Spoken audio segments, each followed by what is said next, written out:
So let's start by saying hello. Hi there, Chris. Good to see you. I haven't seen you in a little while. How is lockdown treating you? Getting through it one day at a time, like everybody else. So I've kept busy. So Found plenty to. Yeah, I can't understand people that think there's nothing to do when you're locked in. I've got more to do now than I had before. Yeah. I mean, I've had a couple of quite sort of big projects on the go. So yeah. Excellent. And learning all this new technology as well. Yes. Which, well, we're hoping it's recording now, and we'll find out shortly. Yeah. All right. So I'm Chris. This is Alan Ashley. And we're going to have a chat today about lots of different aspects of writing. So if we could start, maybe, Alan, if you could just talk a little bit about your background and the multitude of areas of expertise that you have in the writing world. Right. Okay. I've been writing since a child.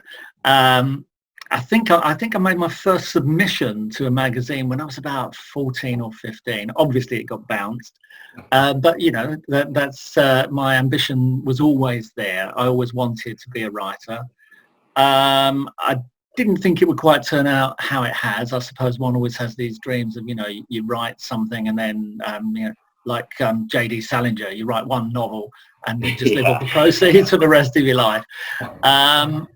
So yeah, I mean, I as a child, I was always making up songs and I was writing things. And I used to draw little football comic strips, and I used to draw Daleks and dinosaurs and stuff like that. And I suppose some of my teachers, must have recognised something in me and told me to carry on writing and so forth. So yeah, I've written mostly in the science fiction, fantasy, horror field, although very much on the margins of that in some ways. I'm not an out and out, I'm not Stephen King. I'm not Isaac Asimov. I'm not J.K. Rowling, whatever. I do write very much my own style and my own concerns. There's a saying that all science fiction is actually about the present day, and it's true. So even though I might seem to be writing about a different time or a different place, I'm still writing about, through a lens, I suppose, writing about today. Beyond that, I'm also a singer. I'm also a songwriter. I'm in a band, as I know you are. I mean, you're in 3 bands. So I'm in a multitude. Yeah, you're in the Full Stops, it's called, isn't it? That's correct. Yeah. And even if I count my own sort of little solo project, I'm still only in 2 bands. So that's plenty. Yeah, I've also done a bit of music journalism, a bit of football journalism over the years, which we'll probably talk about later. Yeah. So I've written all sorts of things. I mean, one thing I did when I was much younger, I wrote a lot of book reviews. Right. And the reason was I was certain they were going to get published. Right. And you hone your craft. It teaches you to write to a deadline, to write to a certain amount. So, if you're only allowed 250 words or 300 or whatever, you learn not to waffle and things like that. So, I would recommend the same with newspapers. Have you ever written for like old print newspapers? It really, I found the editors would chop what you write to make it fit the column width and the column space they had, and it helps you learn to accept the fact that your work is going to be edited. Absolutely, yeah. I mean, I wrote for Time Out for many years, and we started with 180 words, then they reduced it to like 140, and you have to be really succinct, and you have to make your points, and you have to know what you're doing, and even then they're going to cut you. So, or whatever. Especially with flash fiction being more popular now, I suppose it sets you up for that. Yeah, I mean, I've actually trying to wean myself off flash fiction, because it's always, I suppose, because flash fiction is often written in a flash. You know, it's this one session, isn't it? Yeah. Rather than cumulative sessions. So yeah, you know, so I spent a couple of years where I wrote too much flash, I think. So I'm trying to go back to the more developed stories, you know, 2,500, 3,500 stories rather than. They're still short stories rather than novels, but. Yeah, I'm. Do you know what? Over the years, I realised that what I actually preferred is short stories. I've always preferred short stories. And even some of the novels that I like are fairly short. You know, I hark back to the golden days of the 1970s when you could fit a book in your pocket. Yeah. And, you know, and you could read it in 2 or 3 days. You know, New English Library, Panther, Mayflower, Sphere, all these publishers were publishing paperback science fiction books. And you could read them in 2 or 3 days. If you had a bus ride, a couple of tube rides or whatever, before you knew it, you know, you'd read someone's new novel and it was great. Yeah. Nowadays, you know, they're all like 400 pages and the first in a series. And I am quite outspoken about this, that I think, you know, literature is being dragged in the wrong direction. Yeah. Yeah, no, I agree. I remember the days of like Arthur C. Clarke's books and all those classic books. They're quite small, really. Yeah. I mean, something like The Time Machine, they're now classed as a novella rather than a novel. And you think of the content that is in there. I mean, it's an extraordinary book. I mean, it takes basically the whole range of time in like 90 or 100 odd pages. And you know, if only a few people these days could write so succinctly. And this speaks to me as a poet as well, and as a lyricist even more so. I think as a lyricist, you have to trim things down and hint at so much. You know, you've got 3 verses and a chorus, or 3 verses, a middle 8 and a chorus, to get the whole sense of something over. So, you know, you can't mess around and you can't go down all these blind alleys. So I am quite outspoken, and I don't make any apologies for that. You know, people know that I think it. No, I'm with you on it. My favourite medium is the short story, and I think part of it comes down to marketing rather than what makes a good book. And a series of books sell well, which is why people publish them. Well, you have to realise that to an extent, most of the publishers are now owned by corporations. The big 5 are owned by corporations, and basically it's not about art, it's about baked beans. And you sell a tin of baked beans, and then next year you sell a different tin of baked beans, you know, baked beans and sausages, you know, baked beans with hot tomato sauce, and that's how they're treating books.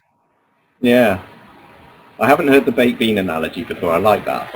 I just made it up on the spot. Like most things. That's a trade secret. We don't make anything up. It's all planned. Okay, and so we kind of covered the writing side of it, but you also extensively as a writing tutor as well. That's right, yeah. I've done some tutoring here and there, and I've done a little bit of sort of occasional mentoring for people, you know, helping them out with stuff. But I became pretty much a full-time tutor from 2012 onwards. I left my then full-time job, and I've sort of set up independently as a writing tutor, as a critical reader, and so forth since then. So sometimes I've got 5 groups on the go. At the moment I've only got 2 because I've had to combine them all into Zoom groups. So. Right. And out of all the different, because you've got your finger in an awful lot of pies, which kind of aspect of your writing and creativity actually earns you a living? Is it the teaching side of it, or I do, you know, I mean, I do run it at a slight profit. You know, why shouldn't I? I'm giving my expertise and my time. I do a bit of school teaching as well. I'm a qualified primary school teacher, and I do some supply teaching. I charge for critical reading. So, you know, you sort of make a bit here and there, don't you? Yeah, and a bit from selling the odd story, I suppose, as well. Yeah. Okay, cool. So we have quite a few questions for you. Yep. A couple starting off from me, and then some from other writers out of a Facebook writing group we're both involved with. Okay. So the first question, we kind of touched on it already, but you have a lot of experience in many fields of writing. You know, the fiction, the poetry, the journalism, the editing, critiquing, and the teaching.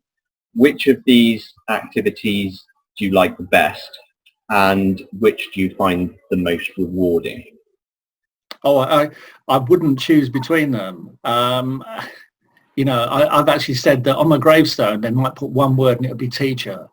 That's in me. Even though I class myself as a writer and an editor and so forth, I've been a teacher over half my life, officially over half my life, and probably longer. So I'm very keen to not just to push myself forward, but to help others as well. So I really enjoy it. When someone in my group or someone that I've worked with has some success, it's fantastic. You got any success stories that stick in your mind? I did a critical reading. I can't name the author, but I did a critical reading for an author of his science fiction novel, and it was named in the top 10 science fiction novels of that year. Wow. Guardian. I did another critical reading of a short story collection, which was named by Morning Star as one of the best science fiction books of the year. But even if I just help someone and they get published on a webzine or in a magazine, or they just have something that they can stand up and read in front of an audience, I think that's great as well. So, and of course, my advanced group, Clockhouse London Writers, which you'll remember, is very successful. We have a lot of success there. So, yeah, and always celebrate that. It's always great when anybody in Clockhouse achieves something. Yeah, absolutely. Yeah, that's what's nice about being in a group like that, because it spurs you on to try when you hear other people doing well. Yeah, I mean, it made me up my game, actually. Yeah. Gathered these people around me who were already a lot of them already reasonably successful, and then they come back 2 or 3 months later and they've done this and they've done that, and I think, right, I'm gonna put in a bit more of a shift here. So, yeah, get my finger out. Excellent. So you've been involved with the British Fantasy Society for a long time. How many years is it now? I've been a member since the very late 80s, and I've sort of become more involved this century. And I've done things with the BFS for like 15 years or more now, hosting events and things like that. I've officially been a committee member for 5 years, and I'm now president-elect. And the reason I'm president-elect is because I have to be voted in at an AGM, and we haven't had an AGM since I got voted in by the membership through an electronic ballot, and that's great. But it has to be sort of rubber stamped at the AGM. And when's that happening? It will probably be online this year, and it will probably be in September or October, because it would have been at FantasyCon, but FantasyCon has now been cancelled. So, like a lot of events. Yeah. And can you tell us a little bit more about the society, what it does, and what being elected the president-elect means to you kind of on a personal level? It's fantastic for me. I mean, it's a vindication for the way that even though I've had 1 or 2 stages where I sort of position myself slightly away from the sort of science fiction fantasy field, trying to sort of break into, I don't know, Picador or somewhere, or Granter or whatever. It's a vindication for me, and the things I've done, the way I've tried to always help people, always listen to people. I mean, it's a little bit of a ceremonial role. There's not any sort of great power with it, although you're also a figurehead. So I'd imagine it's kind of a great honour, especially with so many people are members who are in that field that respect the genre that you write in. It is a great honour. It's fantastic. And yeah, and I hope to remain president for some time. Yeah, it used to be a lifetime honour when Ramsey Campbell was the president, but he stepped down. And then since then we've had James Barclay as president after Ramsey, and now me. So yeah, it's a shame that FantasyCon's been cancelled, but it's understandable, isn't it? Given well, all comparable events have been cancelled. Yeah. So yeah, have to wait till next year. Yeah. Okay, and during your time at the British Fantasy Society, you spent, I think it was 8 years, was it, running the short story competition? 8 or 9? That's correct. Yeah. Yeah, I took it over in 2012 when I had this sort of life change. I took it on as something to sort of focus me for a while. And also because I felt at that stage it was a little unclear who the judges were, what the process was, and I wanted to formalise it and professionalise it, which I believe I've done. Yeah. I've handed it over now. I've handed it over to Shona Kinsella now.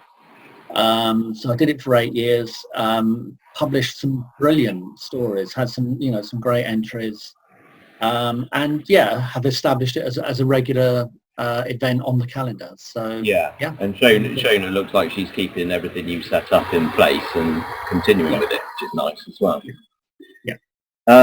So during that time, what did you look for in a winning sci-fi and fantasy story? And what are the most common mistakes you saw writers make, especially in regard to the sci-fi and fantasy genres? Right. I mean,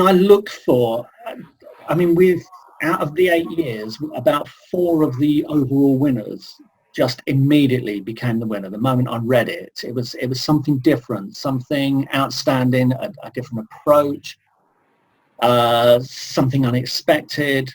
The things I wasn't looking for were the sort of standard genre tropes. I mean, a number of vampire and zombie and mermaid stories and so forth that I received, and it's I'm not knocking them. I mean, I've written mermaids. I've written about 5 mermaid stories and published them, but it's very difficult to do something brand new with the sort of standard tropes.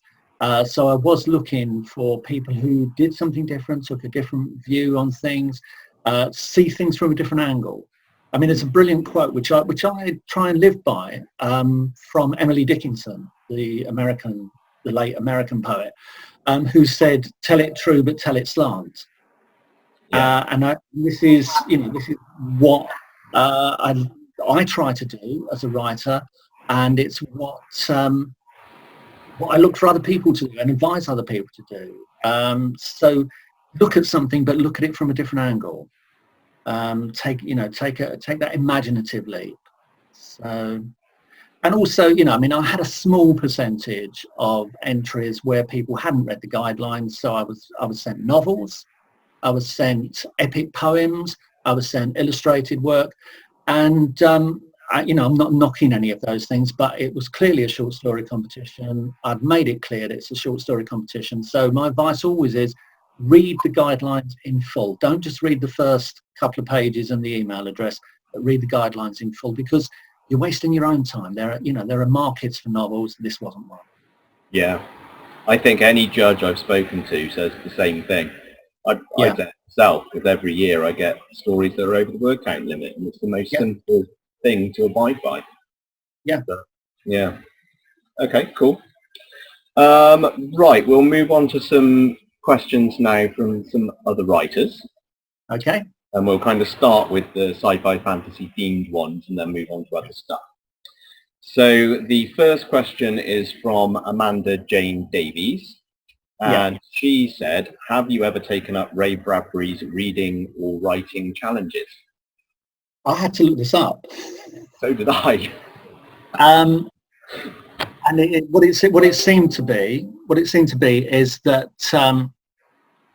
it's read 50 books a year. Write 50 stories a year, and then read every night and read through and read in different genres and things like that. I don't read at night. I used to read at night, and then it just basically informs my dreams. So I try and read during the day rather than at night. I try and have a sort of slow calming down time at night, where I might go and do the washing up or whatever. But certainly I think it's valuable to read outside your chosen genre as well as within your chosen genre. You need to know what's going on, but you should read other stuff as well. And I read things like music biographies, historical stuff, one or two sort of science things. Obviously, I also read a lot of poetry, a lot of science fiction, and so forth. So, I try and read outside. I knew the challenge as the Brian Aldiss challenge.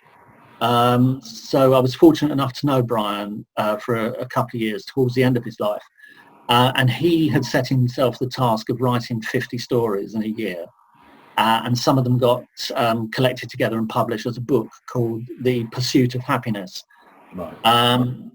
So I took that on board, and I gave myself the 50 project. I didn't make it 50 stories. I made it 50, creative items. So it could be a poem, it could be a flash, it could be a story, it could be an article, whatever. And I did that about 3 or 4 years ago. And yeah, that was quite successful. Was it hard? It was, because sometimes you start obsessing with the numbers. You go, oh, I'm on the 26th week of the year. Why have I only written 23 things? That sort of thing. So, yeah. So there is that aspect to it. And obviously, not everything you write is going to be worthwhile, but that's always the case. But I mean, I suppose the advice is good. The advice from Ray Bradbury and from Brian Aldiss is good. It's write frequently. I don't write every single day. Some people do. I don't. No, neither do I. I know Neil Young, who I absolutely adore, as you may know, doesn't write every single day. He waits, and he has these massive bursts of inspiration. So he'll write his brand new album within like a month, and then I don't know, spend the rest of the year on his farm doing whatever Neil Young does. So I don't write every day. I try and write frequently, but obviously, if I'm involved in like a deep novel critique, my brain isn't up to it. Or if I'm involved in very close editing of an anthology or something, my brain doesn't necessarily have the space to write every day. But definitely, everyone should, who wants to be a writer, you have to write frequently and often. And be prepared to mess up. Be prepared to write stuff that's really not very good. Everyone does it. Everyone does it. And if necessary, burn it before you die. So it doesn't get collected into your ephemera. So you've got a little bonfire pile. No, but maybe I should have. It's on my to-do list now. I'm thinking about that. Yeah, delete those files. They're awful. Yeah. Or rename them by someone else. Yes. Okay, so thank you for that, Amanda. If nothing else, it's made us all aware of Ray Bradbury's writing challenges, so go look them up. So our next question is from Antonio Salix, and it's regarding Deus Ex Machina. I'm hoping I'm saying that right. I think Deus Ex Machina. Yeah. Deus Ex Machina, is it? Yeah. And for those of you who don't know, it's a Latin phrase that loosely translates into God from the machine, and the meaning is it's an unexpected power or event saving a seamlessly hopeless situation, especially as a contrived plot device in a play or a novel. And a famous example is in War of the Worlds, the invading Martians, undefeated by humanity's weapons, conquer Earth only to be slain by terrestrial bacteria, which personally I thought was quite a good use of that idea, but it's very subjective. So Antonio's question is, what's your view on the use of the so-called Deus Ex Machina in fiction, and is it a positive or negative tool, and have you ever used it? Right. My understanding of it is that it came from Greek theatre. I mean, obviously, all theatre as we understand it these days ultimately came from the ancient Greeks. My understanding was that they would, the characters would get in such a state that literally they would lower down, you know, a man playing a god or the gods or whatever, who would sort everything out for them. And that's where it came from. I think it's an awful technique. And as an editor or as a judge, I would bounce any story that has it. I think War of the Worlds is possibly the only example that works. What I would say to people is that if you have to, I mean, it's very obvious to me as an editor of many, many years standing, and as a reader of many years standing, it's very obvious to me when someone has just crowbarred in an ending that doesn't fit with the story. And that's the problem. Your ending has to represent your story in some way, even if it's quite extreme. I mean, sometimes Agatha Christie, you know, will pick the least likely person to have committed the murder or something, but they are at least in the book somewhere. Yeah. You know, they have been mentioned. And the problem with Deus Ex Machina is that it just comes out of nowhere and it has nothing to do with the previous 4,000 words or whatever you have. So I would say to people, don't do it. And I would say, because editors don't like it, so don't do it. Good sound advice, that. I would agree with you. That was the only example I could come up with that I thought was a good one. There's lots of others in films, particularly Star Wars and things like that. Yeah, I don't watch Star Wars, so. But they're not a good thing. Okay, our next question is from Nancy Mandy, and she says, what's your advice on how a writer should undertake world building in their story? Okay. In general, I favour people putting it in sort of bit by bit as necessary, rather than spending whole chapters, whole pages describing the world. You bring the parts in as necessary. You almost do it as a background, so that it doesn't overwhelm the story and so that you don't have, you know, the dreaded info dumps.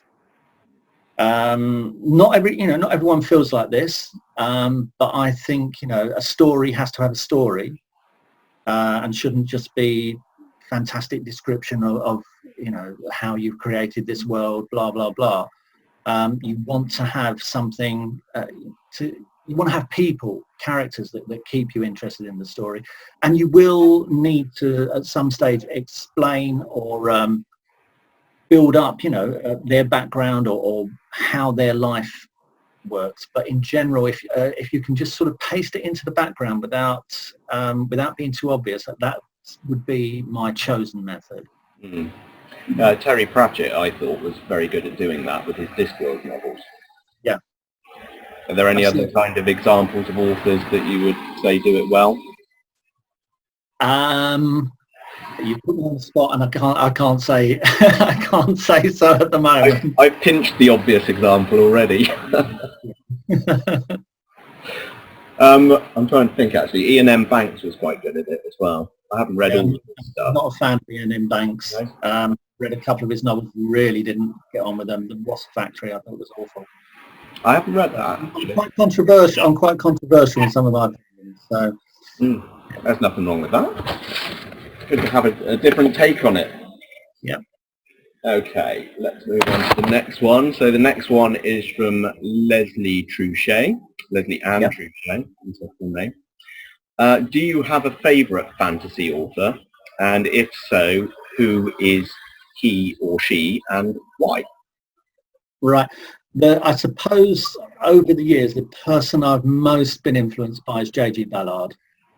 And J.G. Ballard did a lot of the things that I still want to do. You know, he took a lot of risks, a lot of technical risks.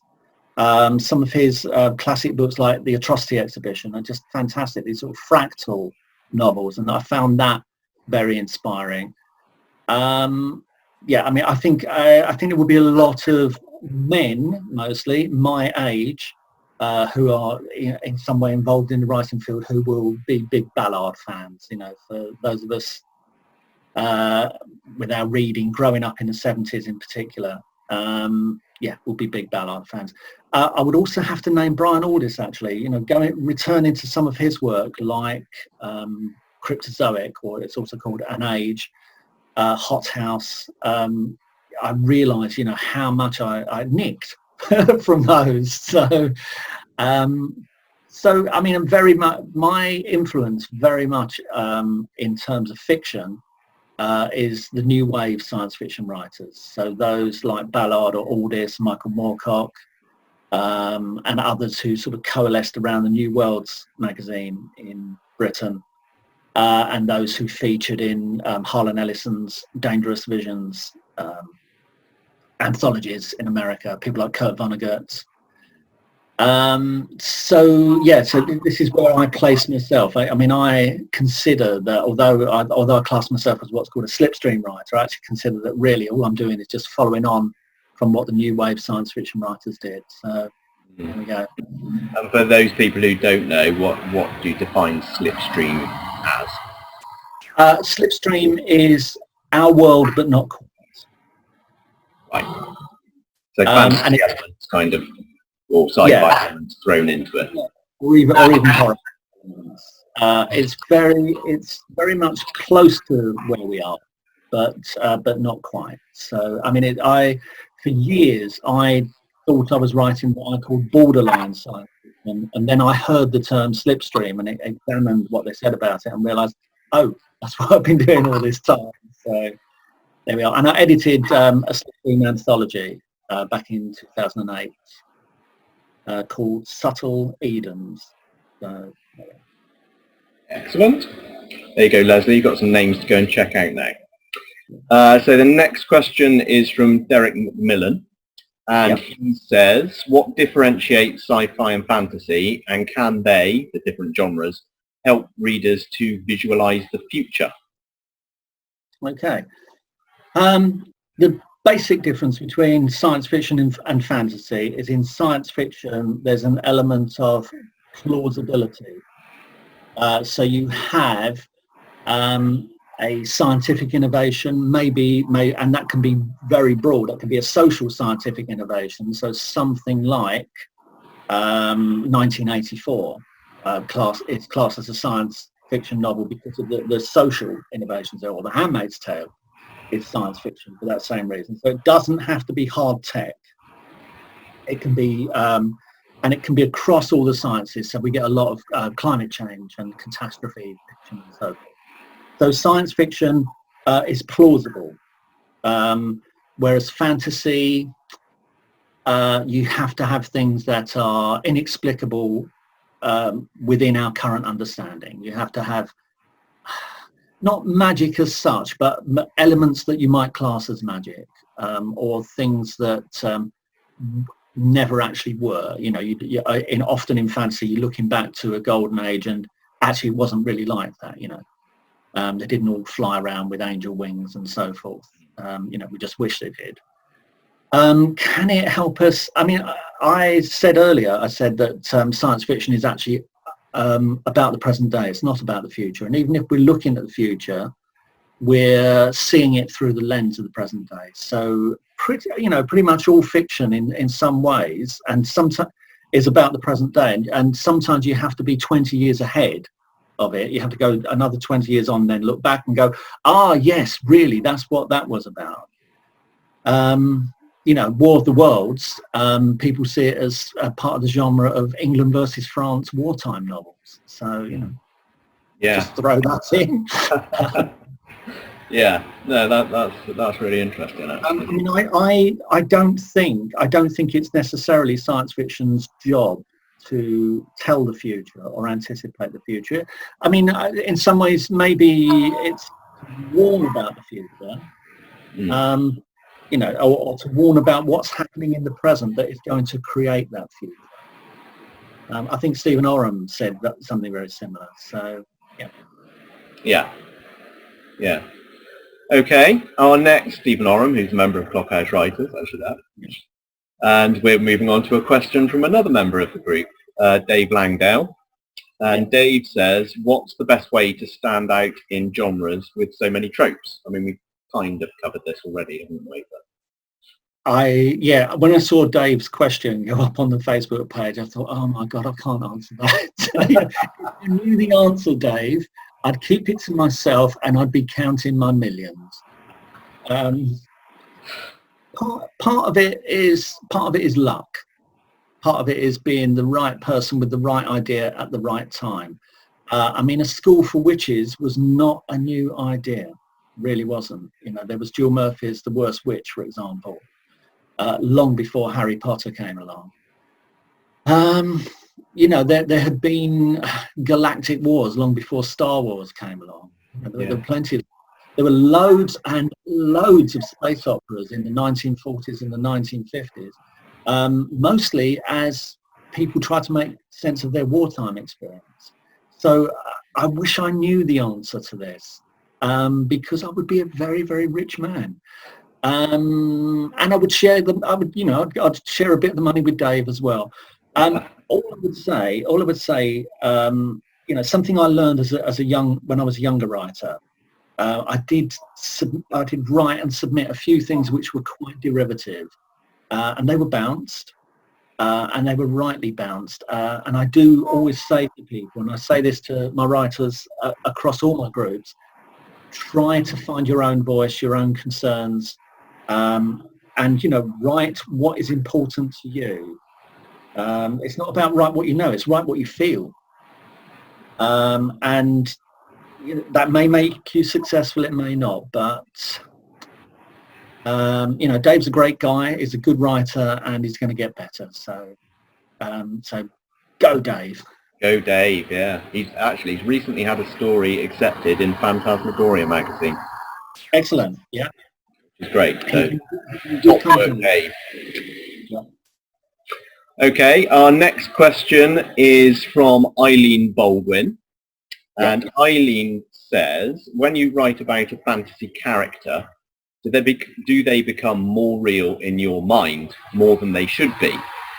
She says, I ask this because I dare not even see a fantasy film. Bit extreme, Eileen, because my imagination goes into overdrive and causes me to have nightmares.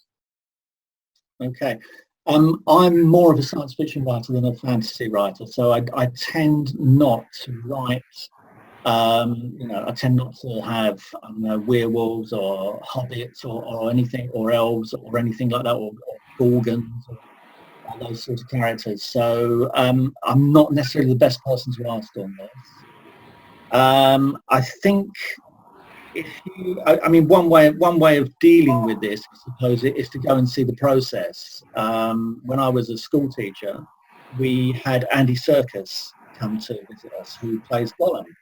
So, you know, so you meet the real person who does all the I mean, I know they CGI him, but he does all the acting. He did the voice, you know, he did the Precious bit, and the kids just cracked up. So, you know, to just see all the time that it is artifice, you know, these are just made up. So yeah, I'm not the best person to answer this, because I don't create. Most of my characters are human. And almost recognizably, you know, 21st century humans with the concerns that we have, dealing with some sort of difficult situation that's a little unexpected, rather like we've had in the last few months. So, yeah, there we are. Yeah, absolutely. Yeah, so sorry, I can't really give you a firm answer on that. No, I'd say though, if you've got an overactive imagination, I'd just channel it into writing stories rather than worrying about things, maybe. Yeah, absolutely. Yeah, get it out like kids do with fairy tales. Yeah, and you know, there's plenty of death and gore in those. So yeah, and kids love it. Yeah. Okay, so we're going to move away from the fantasy and science fiction now, and Eileen had another question that leads us nicely into music, and that is, what genre of music is your favourite? All right. Pretty much anything from the 1960s, anything psychedelic, anything from the early 70s. Yeah. That's a massive amount of things. What kind of, the False Dots, the band you play in, what would you class them as?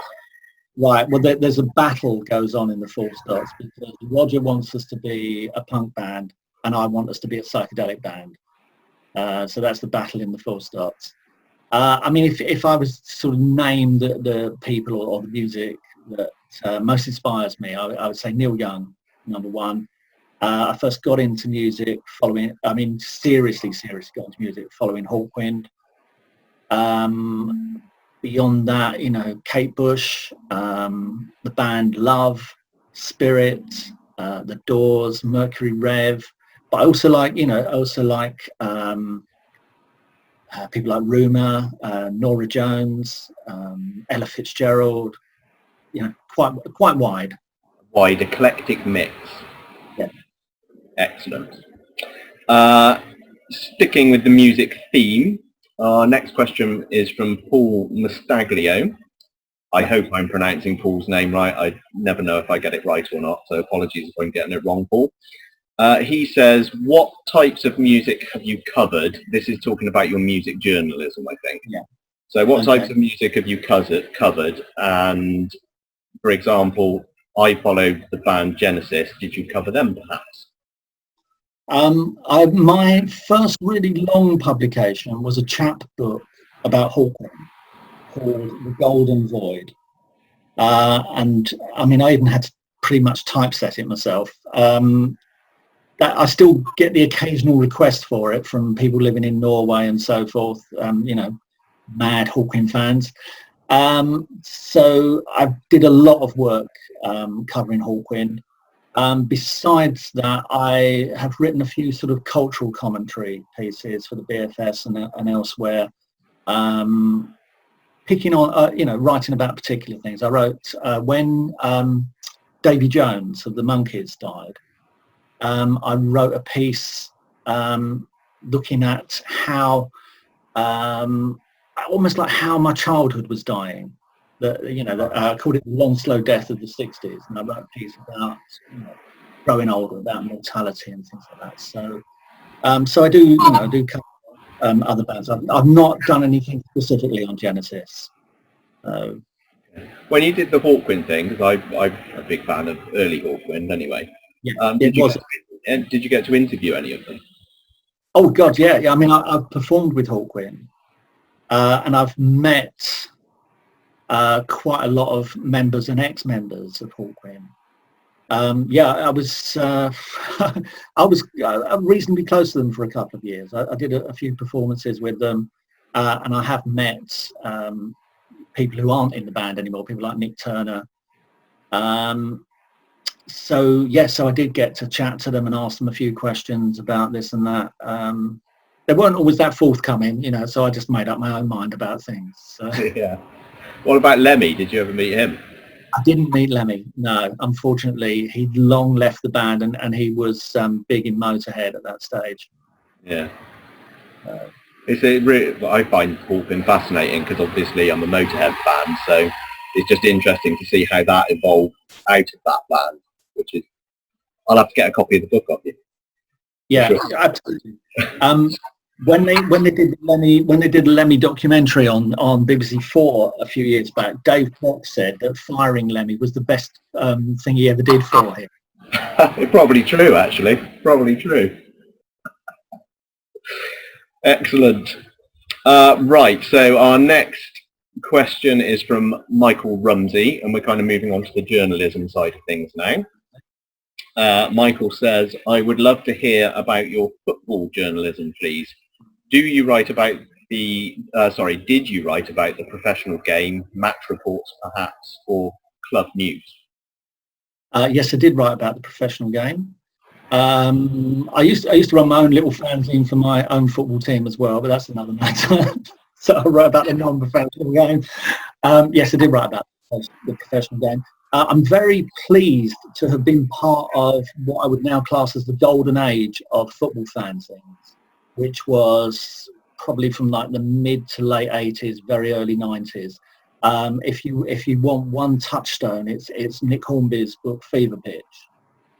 which was a huge success. And you know, we're all sitting there thinking, oh goodness me, I could have written that. You know, why didn't I? So you know, this is what I said about almost being the right person with the right idea at the right time. And Nick Hornby was very much that. So yes, I used to write. I've written for a lot of different fanzines. I've been in a lot of football books of different types. We did a biography of George Graham, the ex-Arsenal manager, and I was in that. There was Tom Watt did a history of the Arsenal North Bank, and I think I've got the most quotes in that, but under a different name. Okay, so and then I moved on. Sarah, my wife, was writing for Time Out. She was writing match previews for Time Out. And then when she stopped doing that, I took over for several years writing match previews for Time Out. And like I think I said before, it's great discipline. I mean, and even with the football fanzines, it was brilliant discipline to write to a particular word length, to write on a particular subject, to write in a particular style, and to have a deadline. You know, I would say to everyone, learn to write to a deadline. You know, don't sit there on Facebook going, oh, you know, that story competition was open for 3 months and I've only now written the story and the competition's closed. No, you know, train yourself to write for a deadline. So there we go. So yes, I have written extensively for football, but not in the last, I think I gave it up in about 2011 or something like that. Quite a while then. Yeah, I was writing from the late 80s onwards, so that was, you know, quite a stretch. And do you think it changed a lot during that time because of the arrival of the internet and things like that? Definitely. I mean, it used to be that you could go to every football ground, and there would be 3 or 4 different fanzines on sale, and they'd sell in their thousands. You know, they were outselling the official program, and this was at every ground. So for a while, fanzines were really important, and they were the voice of the fans. You know, they were telling the truth about football in all sorts of different ways, and you know, and we had different things to contend with, things like the Taylor Report and Hillsborough. And things like that to, you know, ponder. So yeah, so those days are gone, and those days are not coming back. And there are a lot of, you know, some of the internet sites are quite good, some of the fan sites are quite good, but it's not the same. It's not the same as standing next to someone who's reading your bit in a fanzine. Yeah. It's a shame those days have gone, really. But then that's the same for a lot of print publications, isn't it? Yeah, it's just interesting to see how it affected that specific area. Mm-hmm. Okay, great. Our next, in fact, our final question is from John Notley. Yep. And this is moving on to poetry now. And okay. John says, do you agree that much of the poetry published today hardly qualifies as true poetry, and little, if any, will be remembered in years to come? I loved John's question. You know, and because I have some quite outspoken opinions, and so I love the sort of undercurrent in John's question. So thanks very much for that, John. I think I would agree with the second half, but then that's always the case, that the second half, that most things that are popular today are going to fade from sight. You know, if we got in our H.G. Wells time machine and went back to Victorian times or Edwardian times and looked at what was popular then, we'd all be going, who's this person? What's this poem? I've never heard of this. Why haven't I? So, you know, what I would say is that I think there are maybe more than several battles going on within poetry for what is the nature of poetry, but I think that's always been the case. You know, when, say, someone like T.S. Eliot came along with The Wasteland, that sort of blew everybody out of the water. You know, and people are going, is this poetry? So I think, you know, we're always going to look at any artwork and go, is this poetry? Is this a film? Is this a novel? Is this music? You know, this rock and roll these children are playing. Is this music? So I think there's always, you know, we're always fighting for the soul of things. I can understand there are some quite sort of radical approaches, and yeah, sometimes I look at one or two things and think it's the emperor's new clothes. But I think there are also some very exciting voices in poetry, and some exciting ideas going around, and that people are embracing poetry and making it relevant to things of today. I mean, just as one example, there are a lot of examples of climate change poetry, that poetry is addressing those issues, perhaps more so than mainstream fiction. So, you know, perhaps this is where the popular movement is really going to catch fire. So, yeah. I mean, the thing is, I think also, I mean, I can only speak for my own particular experience of education, but I think sometimes at school, you know, we read the greats, and we should read the greats. You know, we read Chaucer, we read Shakespeare, we read Wordsworth, etc. And those are all fantastic, but they were a long time ago. And you know, if science fiction is about today, then good poetry is about today.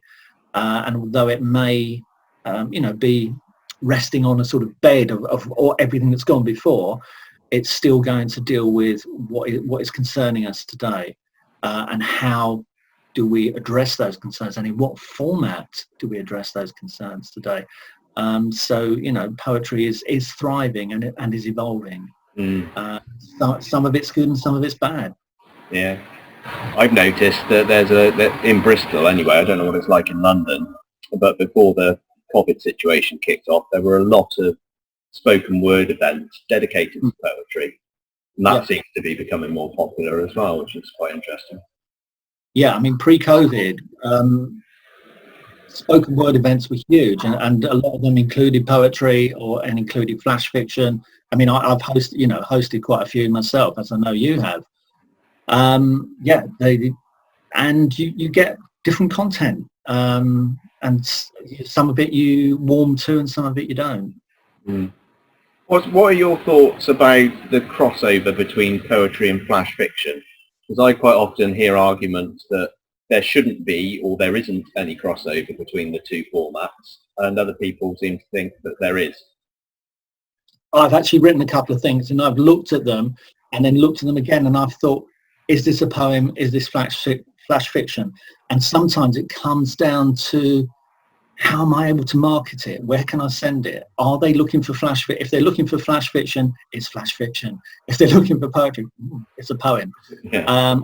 I've actually got a piece coming out in August where you could look at it it's being published as a poem, but you could look at it and think, it looks a bit more like a flash fiction than a poem. So. So it's to an extent, it's about where can you get yourself published. Yeah. So know your market. Yeah, absolutely. Right, that brings us to the ends of those questions. Right. Just to kind of finish off, while we're on the poetry theme, I know you've had a book published recently. Do you want to tell us a little bit about that? Well, no, I'm going to hold up the poster. It's only published as an ebook at the moment, so. There we are. I can hold it up. So that's the closest we've got to an actual book. Is that coming up? It is, yeah. We've got it. Yeah. So yeah, I mean, it's a shame in a way. I mean, it's brilliant that it's been published. You know, I submitted it towards the end of last year, and it's come out this year. That's all fantastic. My publisher, Dean Drinkle at Humane Publishing, has been brilliant. But I haven't been able to do all the things I would have wanted to do with it, you know, which is to tout myself round for readings, you know, across the country and at BFS events and stuff like that. So yeah, this is my first solo poetry book. I did a collaborative work with Sarah Doyle in 2014, We did a book called Dreaming Spheres, Poems of the Solar System. Does what it says on the tin. Got a fantastic cover, that book as well. Yes, by Bruce Pennington, from the 1970s. So from the golden age of science fiction paperbacks. So this book is called Echoes from an Expired Earth. It sounds like it's a science fiction collection. It's quite broad. It's got science fiction, it's got horror, it's got humour, it's got modern concerns. It's a whole range of stuff. I mean, I sort of dipped into my back catalogue and a few new pieces as well, and just picked out what I thought were my 38 most appropriate pieces. So there we go. Excellent. And when's the print version coming out? Don't know yet. No, don't know yet. I think I think we'll have to be in a situation where we can have live readings with people attending face to face and things like that. And once that happens, then we'll be ready to go to print. So maybe in time for Christmas, but if not next year, I guess, more realistically. Yeah, I'll have to get back in touch with my publisher and see how he views it. Yeah. Excellent. Right, so to finish off, I suppose, have you got any final pearls of wisdom, particularly relating to sci-fi and fantasy? No, what I said to you in my email, I would only have off-the-cuff nonsense. So nothing wrong with off-the-cuff nonsense. It can't stand anymore. I always say to people, write what interests you. You know, write what you feel, and try not. A lot of us go through. I mean, I probably wrote quite a lot of stories trying to sound like J.G. Ballard or trying to sound like Ramsey Campbell or whatever. But you know, find your own voice, because that's what's going to make you stand out. That's what's going to make you memorable, and that's what's going to keep you going. That you write what matters to you. So find your own voice, and it can take time. You won't necessarily find it immediately. It took me a few years to start really writing the sort of things I wanted to write. And fortunately, you know, I had a couple of them accepted and published, and so that gave me the kick to say, right, I can do this. I can, you know, write the sort of stories I want to write, and they will get published. Mm-hmm. No, I'd agree with that. I think maybe some people who are new to writing think they're going to be immediately brilliant at it, and it takes a lot of time to kind of hone your voice and study the craft.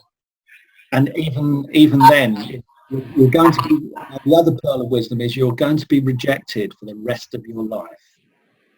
You know, I have things accepted and published, and I have plenty of things rejected as well, and I know loads of other writers are in the same situation. So even with what is quite a reasonable track record, you're still going to get rejected, and you just have to accept it, and move on, or try it somewhere else, or rewrite it, or whatever. I would also say joining writing groups is a good thing to do, and and find the writing group that's right for you. Some writing groups are more like sort of critiquing groups. Some are more sort of social groups or whatever. Find the writing group that's good for you. I mean, when I set up Clockhouse London Writers, I was setting it up as something I wished I'd had 20 years or so before. You know, I wish there'd been that group running to sort of nurture me. So as that didn't happen, but now I can be the person there, you know, trying to help people along. Yeah. And what's unique about that group, from my point of view anyway, is all the tips you give on the current marketing opportunities.